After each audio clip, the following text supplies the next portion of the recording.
જય શ્રી કૃષ્ણ મિત્રો, આપ જોઈ રહ્યા છો યુટ્યુબ. આપ સૌનું મારી યુટ્યુબ ચેનલમાં સ્વાગત છે. જે પિતૃ મોક્ષ અર્થે પણ ગીતાજીનો અધ્યાય સાંભળવાનો મહિમા છે. આમ તો એકાદશી તે ભગવાન નારાયણને અત્યંત પ્રિય છે. ત્યારે ભગવાન શ્રી કૃષ્ણની વાણી એવા ગીતાજીનો પાઠ કરવો, સાંભળવો ઉત્તમ ફળ આપનાર છે. આજે આપણે આ વિડીયોમાં સાંભળવાના છીએ પિતૃ મોક્ષે પુત્રદાયક એકાદશીના શુભ દિવસે ગીતાનો 7મો અધ્યાય જ્ઞાન વિજ્ઞાન યોગ અને તેના મહાત્મ્યની સુંદર પવિત્ર કથા.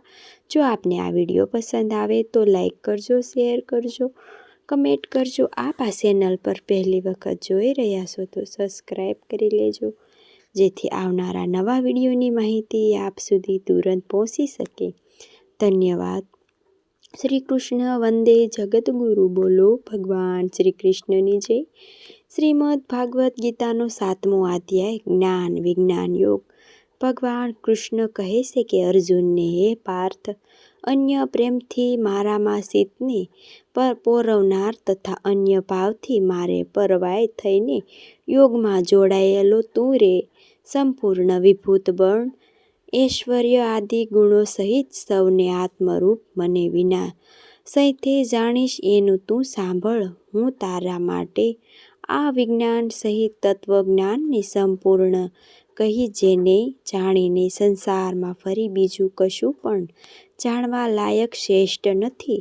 હજારો મનુષ્યમાં કોઈ એક જ મને પામવા માટે પ્રયત્ન કરે છે, અને પ્રયત્ન કરનાર યોગીઓમાંથી પણ કોઈને એક મારે પરિણાય થઈને મને તત્વથી એટલે કે પર્યાર્થ રૂપે ઓળખી શકે છે.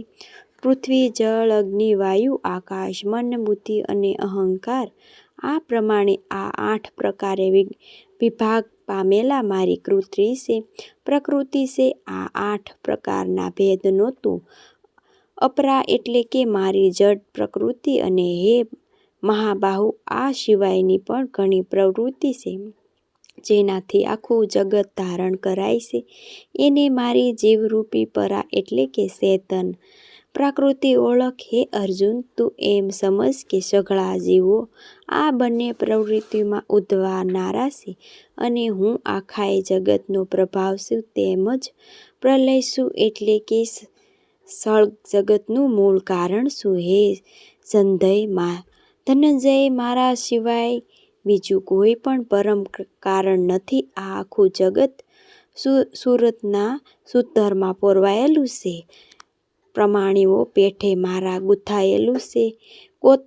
કોનતે, હું જળમાં રસ છું, ચંદ્ર તેમજ સૂર્યમાં પ્રકાશ છું, બધા વેદોમાં ઓમકાર છું, આકાશમાં શબ્દ અને પુરુષોત્તમમાં પુરુષોત્તમ છું. હું પૃથ્વીમાં પવિત્ર ગંધ અને અગ્નિમાં તેજ છું, તેમજ સમસ્ત ભૂતોમાં એમનું જીવન છું. તપસ્વીઓના તપ છું. તું સર્વ જીવોનું સંતાન બીજ પણ મને જાણ. હું બુદ્ધિઓના બુદ્ધિ તથા તેજસ્વીનું તેજ છું. હે ભરતવંશી, એમાંય શ્રેષ્ઠ હું બળવાનોનું આશિષ અને કામનાઓનો વિનાનું બળ એટલે કે સામર્થ્ય છું. અને સાહિત્યોમાં હું ધર્મને અનુકૂળ એટલે કે શાસ્ત્રને અનુકૂળ કામ છું. અને વળી જે સદ્ગુણમાંથી ઉદ્ભાવેલો ભાવ, તેમજ તે રજોગુણની અને તમોગુણની તથા ભાવો તે એ બધાને તું મારાથી જ થનાર છે એમ સમજ. એમ હોવા છતાં પણ વાસ્તવમાં તેમના હું તેઓ મારામાં નથી. ગુણોમાં કારરૂપ સાત્વિક, રાજસ અને તામસ એવા આ 3 પ્રકારના ભાવોથી આખો સંસાર પાણી સમુદ્રમાં મોહ પામી રહ્યો છે. માટે જ આ 3 ગુણોને પર એવા મુજ અવિનાશી નથી ઓળખાતો, કેમ કે આ આલોક અર્થાત ઘણી અદ્ભુત ત્રિગુણમય મારી માયા પર કરવી ઘણી અઘરી છે. પરંતુ જે મનુષ્ય માત્ર મને જ નિરંતર ભજે છે, તેઓ આ માયાને પાર કરી જાય છે,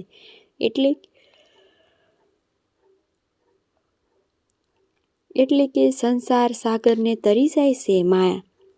માયા વડે જેમનું જ્ઞાન હરાયેલું છે એવા આ આસુરી સ્વભાવને તું તારી ઘરી રાખ. મનુષ્યોમાં અધર્મ દ્રષ્ટિ કર્મ કરનાર મુંડનનો મને નથી ભજતા. એ ભરતવંશી ઉત્તમ કર્મ કરનાર અર્થાત દુનિયાની પદાર્થને માટે જનાર, આરત અર્થાત સંકટ નિવારણ માટે ભજનાર, જિજ્ઞાસુ અર્થાત મને યથાપણી જાણવાની ઈચ્છા રાખનાર અને આ જ્ઞાની એવા 4 પ્રકારના ભક્તોને મને ભજે છે.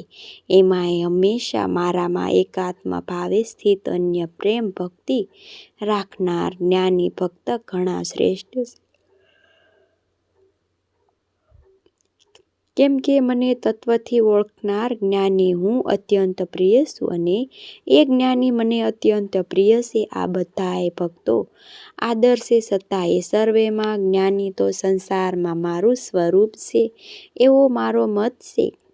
એમાંય કે એ મારામાં જ મન તથા બુદ્ધિ રાખનાર જ્ઞાની ભક્ત અતિ ઉત્તમ ગતિ સ્વરૂપ છે એવા મારામાં સ્વયં રીતે સ્થિત છે. ઘણા જન્મો પછી આ અંતિમ જન્મમાં તત્વજ્ઞાન પામેલા મનુષ્ય સર્વે કાંઈ વાસુદેવ છે એવા ભાવેથી ભજે છે.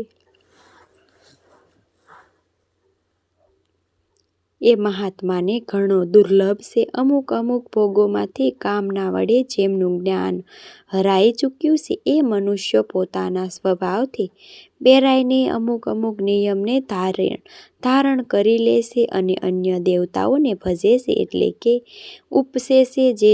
જે સકામ ભક્તો છે, જે દેવતાઓ છે સ્વરૂપ છે, શ્રદ્ધાથી પૂંજવા ઈચ્છે છે તેને તે ભક્તની શ્રદ્ધાને હું જ દેવતા પ્રત્યે દ્રઢ કરું છું. મનુષ્યએ શ્રદ્ધાથી યુક્ત થઈને એ દેવતાનું પૂજન કરે છે અને દેવતા પાસેથી મારા વડે જ વિધાન કરેલા એ ઈચ્છેલા ભોગોને નિસંદેહ પામે છે. પરંતુ અલ્પબુદ્ધિનો તેનું ફળ નાશવંત છે. તેમજ એ દેવતાઓને પૂજનાર જનો દેવતાઓને પામે છે. જ્યારે મારા ભક્તો ભલે ગમે તે ભજે છેવટે તેઓ મને જ પામે છે. અજ્ઞાનીઓ મારા સર્વશ્રેષ્ઠ અવિનાશી પરમ ભાવે છે ઓળખે છે. વ્યક્ત અર્થાત મન ઇન્દ્રિયો પર એવા મુજ સચ્ચિદાનંદ પરમાત્માને મનુષ્યની પેઠે જન્મ લઈ વ્યક્તિભાવને પરમાનાર માને છે. પોતાની યોગ માયા વડે ટાંકેલો હું સૌને પ્રત્યે નથી જતો. માટે આ જ્ઞાન જન સમુદાય મુજમાં અવિનાશી પરમેશ્વર નથી ઓળખી શકતા. એટલે કે મને જન્મ મરણશીલ સમજે છે. એ અર્જુન પૂર્વે થઈ ગયેલા અને વર્તમાનમાં હતા તથા ભવિષ્યમાં થનાર સર્વભૂતોને હું જાણું છું. પરંતુ મને કોઈ પણ શ્રદ્ધા ભક્તિ વિનાનો મનુષ્ય નથી જાણી શકતો. તો હે ભરતવંશી, સંસારમાં ઈર્ષ્યા અને દ્વેષથી ઉદ્ભવેલા સુખ દુઃખ આદિ દ્રહ સ્વરૂપ મોહને લીધે સઘળા પ્રાણીઓ અત્યંત અજ્ઞાનતાને પામી રહ્યા છે. પરંતુ નિષ્કામ ભાવે ઉત્તમ કર્મોનું આચરણ કરનાર છે જે મનુષ્ય પામ નષ્ટ થઈ ચૂક્યો છે. એ રાગ દ્વેષ જતીન દ્રષ્ટ સ્વરૂપ મોહથી મુક્ત થયેલો છે. દ્રઢનિષ્ઠ ભક્તો મને સર્વ રીતે ભજે છે. જેઓ મારે શરણે થઈને જરા મરણમાંથી છૂટવા માટે પ્રયત્ન કરે છે. હે મનુષ્યો, એ બ્રાહ્મણો સમગ્ર આધ્યાત્મ તેમજ સંપૂર્ણ કર્મને ઓળખી છે. જે મનુષ્ય અધિભૂત અને અધિદેવ સહિત તેમજ આદ્ય સહિત સૌના આત્માને સ્વરૂપ મને અંતકાળે ઓળખી લે છે. એટલે મારા ચિંત પોરાવેલા મનુષ્યો મને જ ઓળખી લે છે. એટલે કે પામી જાય છે. શ્રી કૃષ્ણ અર્જુન સંવેદનો શ્રીમદ ભાગવતનો 7મો અધ્યાય જ્ઞાન વિજ્ઞાન યોગ અહીં સમાપ્ત થાય છે. ઓમ તત્સત. તો મિત્રો, આપણે સાંભળ્યો શ્રીમદ ભાગવત ગીતાનો 7મો અધ્યાય. હવે આપણે સાંભળીએ આ 7મા અધ્યાયનું મહાત્મ્ય, સુંદર પવિત્ર કથા. બોલો ભગવાન શ્રી કૃષ્ણની જય. ભગવાન શ્રી કૃષ્ણ જય. પાટલીપુત્ર નામનું એક દુર્ગમ નગર છે જેનું ગોપુરપુર દ્વાર ઘણું ઊંચું છે. એ નગરમાં શંકુકરણ નામનો એક બ્રાહ્મણ રહેતા હતા. એ વૈષ્ણવ વૃત્તિના આશ્રમમાં લઈને ઘણું ધન કમાયું, પરંતુ તો તે કદી પૂરતો તર્પણ કર્યો નહીં, તો તે દેવતાઓને પૂજન પણ ન કર્યું. પણ એ ધનોપાર્જનમાં તત્પર થઈને રાજાઓને જ જમણ આપતા. એક સમયની વાત છે. બ્રાહ્મણે પોતાનું ચોથું લગ્ન કરવા માટે પુત્રો અને પુત્રવધુઓ સાથે યાત્રા કરી. માર્ગમાં અડધી રાતના સમયે જ્યારે ઊંઘી રહ્યા હતા, ત્યારે એક સર્પએ ક્યાંકથી આવીને એના હાથમાં ડંખ મારી દીધો. ડંખ મારતા જ એ બ્રાહ્મણ એવી દશા થઈ કે મણિ મંત્ર, ઔષધિ વગેરેથી પણ એના શરીરની રક્ષા અસંધ્ય જણાવા. ત્યાં પછી થોડી ક્ષણોમાં એના પ્રાણ જતા રહ્યા. ઘણા સમય પછી એ પ્રેત સર્પયોનીમાં જન્મ લીધો. જન્મ્યા એનું ચિંતન ધનની વાસનામાં બંધાયેલું હતું. એણે પૂર્વ ઘટનાનું સ્મરણ કરીને વિચાર્યું કે જે ઘરની બહાર કરોડોની સંખ્યામાં પોતાનું ધન દાટેલું છે, ત્યાં એનાથી આ પુત્રો વંચિત કરીને હું જાતે જ એની રક્ષા કરીશ. એક દિવસ સાપની યોની પીડાઈને પિતાએ સ્વપ્નમાં પોતાના પુત્રને સમક્ષ આવી પોતાનો મનોભાવ જણાવ્યો. ત્યારે એના નિર્કુંજ પુત્રોએ સવારે ઉઠીને મોટા વિસ્મય સાથે એકબીજાની સ્વપ્નની વાત કહી. પુત્રોમાંથી બસેટ પુત્ર કોદાળી હાથમાં લઈને ઘરની બહાર નીકળ્યો અને જ્યારે એની પિતા સર્પયોની ધારણ કરીને રહેતા હતા એ સ્થાને ગયો. જોકે એને દાટેલા ધનની જગ્યાની બહાર જાણ ન હતી, છતાં પણ એને સિંહોની એનો પાકો નિશ્ચય કરી લીધો કે એ રોગ બુદ્ધિ ત્યાગ પહોંચીને રાફડાને ખોદવા લાગ્યો. ત્યારે એક રાફડામાંથી ઘણો ભયાનક સાપ પ્રગટ થયો અને બોલ્યો, અરે મોઢ, તું કોણ છે?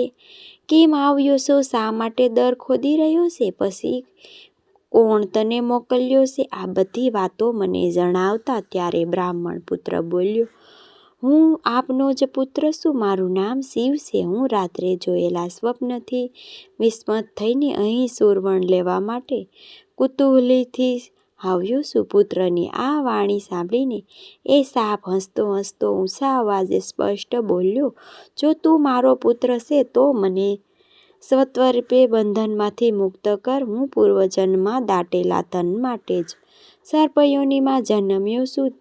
ત્યારે પુત્ર પિતાને પૂછ્યું કે પિતાજી, આપની મુક્તિ કેવી રીતે થશે? એનો કોઈ ઉપાય જણાવો, કેમ કે હું આ રાત્રે સૌને છોડીને આપની પાસે આવ્યો છું. ત્યારે પિતાએ કહ્યું કે પુત્ર, ગીતાજીનો સાતમો અધ્યાય સિવાય મને મુક્તિ કરવામાં તીર્થ, દાન, તપ, યજ્ઞ કંઈ પણ સમર્થ નથી. માત્ર ગીતાજીનો 7મો અધ્યાય જ પ્રાણીઓના ઘડપણ, મૃત્યુ વગેરે દુઃખ દૂર કરનારો છે. પુત્ર, મારા સાધકના દિવસે સપ્ત અધ્યાય પાઠ કરનાર બ્રાહ્મણ શ્રદ્ધાપૂર્વક ભોજન કરાવવું, એનાથી થતી સંદેહ મારી મુક્તિ થઈ જશે. વત્સ, પોતાની શક્તિ અનુસાર પૂર્ણ શ્રદ્ધા સાથે વેદ વિધાનમાં પ્રવીણ બીજા બ્રાહ્મણોને પણ ભોજન કરાવો. સર્પયોનીમાં પડેલા પિતાના આ વચન સાંભળીને બધા પુત્રો પિતાની આજ્ઞા અનુસાર એટલું જ કર્યું અને એનાથી વધુ પણ કર્યું. ત્યારે શંકુકર્ણે પોતાનો સ્પર્શ શરીરને ત્યાજીને દિવ્ય દેહ ધારણ કર્યો અને બંધ બુદ્ધિ ધન પુત્રોને આધિથી કરી દીધું. પિતાએ કરોડોની સંખ્યામાં જે ધન વેચી આપ્યું હતું, એનાથી એ સદાચારી પુત્રો ઘણા પ્રસન્ન થયા. એમની બુદ્ધિ ધર્મોમાં પરોવાયેલી હતી, માટે એમને વાડી, કુવા, ખોખર, યજ્ઞ, દેવ મંદિર આદિ બનાવ્યા. તેમાં ધનનો ઉપયોગ કર્યો તથા અન્નક્ષેત્ર પણ બનાવડાયું. ત્યાર પછી સ્વપ્ન અધ્યાય સદા જપ કરતા કરતા એમણે મોક્ષ મેળવ્યો. આમ સપ્ત અધ્યાયનું મહાત્મય છે. 7મા અધ્યાયનું મહાત્મય છે કહેવામાં આવ્યું છે, જેના શ્રવણ માત્રથી જ મનુષ્ય સર્વે પાપ પાતકોમાંથી મુક્તિ મળી જાય છે અને અંતે મોક્ષની. આમ તો સપ્તમ અધ્યાય વાંચવાનો છે, સાંભળવાનો છે. આ ફળ કહેવાયું છે કે ઓમ પરમાત્માએ નમઃ. તો મિત્રો, આપણે સાંભળ્યું આજના પવિત્ર દિવસે પિતૃમોક્ષ. શ્રીમદ્ ભગવદ્ ગીતાનો 7મો અધ્યાય જ્ઞાન વિજ્ઞાન યોગ અને તેમના મહાત્મ્યની કથા. મને આશા છે કે આપને આ વિડીયો જરૂર પસંદ આવ્યો હશે. મને સાંભળવા માટે ધન્યવાદ. આપ સૌને મારા જય શ્રી કૃષ્ણ. જય શ્રી કૃષ્ણ વાસુદેવાય હરિ પરમાત્માય પ્રણય કલેશાય રસાય ગોવિંદાય નમો નમઃ.